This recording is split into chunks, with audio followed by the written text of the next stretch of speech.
Political Buzz is your rapid-fire look at the best political topics of the day. 3 questions, 30 seconds on the clock. Playing with us today, SiriusXM political talk show host and comedian Pete Dominic. He's on the left. Political science professor and Politic 365 correspondent Jason Johnson. He's holding down the middle this morning. And on the right, CNN contributor Will Cain. Welcome to all of you. Good morning. Hey, Carol. Good morning. Okay, first question. Congresswoman Gwen Moore tells her rape story on the floor of the House. Congressman Bobby Rush wears a hoodie on the House floor. What would the Founding Fathers say about this? Will? Well, as much as I love the Founding Fathers and their vision of America, I'm not going to pretend like they were this model of civility and decorum. I mean, Adams and Jefferson called each other hermaphrodites and accused each other of incest and trying to treasonously sell the crown to Britain. So it's not like we've had some big departure from the founders' vision of civility and decorum. Look, these people have points to make. Make it in the style you want. Make it on the floor of the House. I don't see a big problem. Jason. The first thing the Founding Fathers would have said is, how'd this woman and black guy get in here? I mean, let's be honest. The Founding Fathers were not particularly progressive on most things that have to do with women's rights or African Americans, since they weren't even citizens at the time. But, you know, the larger issue is this. They envisioned a Congress that expressed the will and concern of the people. And that's what these Congress people are doing. And if it takes performance, if it takes a hoodie, if it takes relating a personal story, that makes sense. Our Founding Fathers believed in an active Congress, and that's what these people are doing. Pete.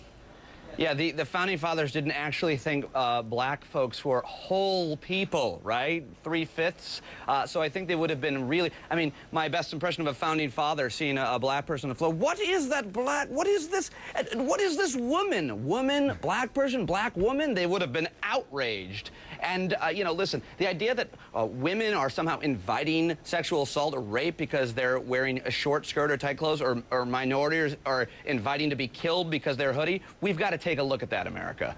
Okay, second question. Mitt Romney gets endorsements from an old-school Republican, President George H.W. Bush, and a modern Tea Party-approved Republican, Senator Marco Rubio. If Rubio was on the Romney train, will the rest of the Tea Party warm up to him? Jason.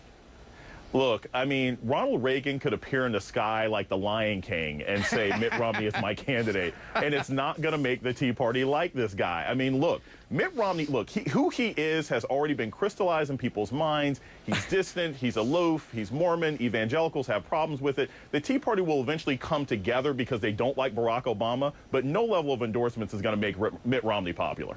Pete. I'm going to stop pretending the Tea Party is a thing or a voting bloc. They're Republicans, right? They're extreme Republicans. And as far as the endorsements go, he's had 2 Tea Party endorsements. Christine, what's her name? The witch lady. I don't even remember her name. That's how unimportant she is to me. Oh, Mike Lee. And by the way, George H.W. Bush endorsed his own son. How far did that go? And let's not forget Barbara Bush, the former First Lady, saying, this is the most ridiculous lineup of candidates I've ever seen in my life. And she saw Grover Cleveland run, so. Oh, Will. Okay, well, first, look, Mitt Romney's starting to rack up some pretty impressive endorsements. Jeb Bush, Mike Lee, Pete just referenced him, Senator Mike Lee, who does have Tea Party cred, George H.W. Bush, on and on. I think it's impressive, the endorsements he's starting to rack up, but you ask yourself why.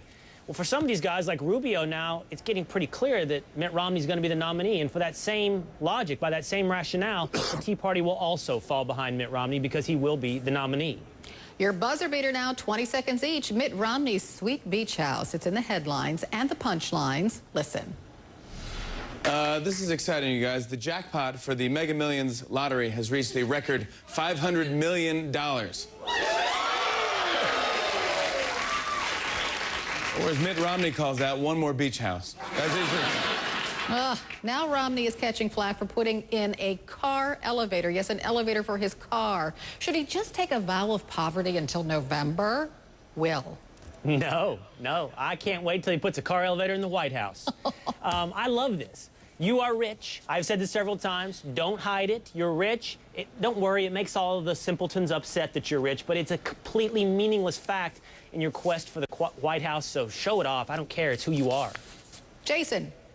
Look, the problem is not being rich. The problem is being the wrong kind of rich guy. Okay, Mitt Romney does not explain how he made his money. People like the person who created Papa John's. People like, Bill Gates. But the way he made his money is not clear. I don't think there's a problem with the cars in the garage. I think the problem is people don't understand him. And he's got to clear that up if he's really going to run for president and beat Barack Obama. Pete. Romney's having a tough time concealing his wealth because he doesn't have a personality to hide behind. And Will, by the way, has called me a simpleton many times. I'm one of those people. I'm one of those people he's referring to. And I remember when we people gave President Obama or Senator Obama at the time so much grief for ordering mustard on his hamburger and arugula. That was a big, big deal. The guy's got an elevator for his cars. I'm sure he can relate to the average American. All righty then. Will, Jason, Pete, thanks for playing today. We appreciate it. You bet. Thank you. President Obama wants to...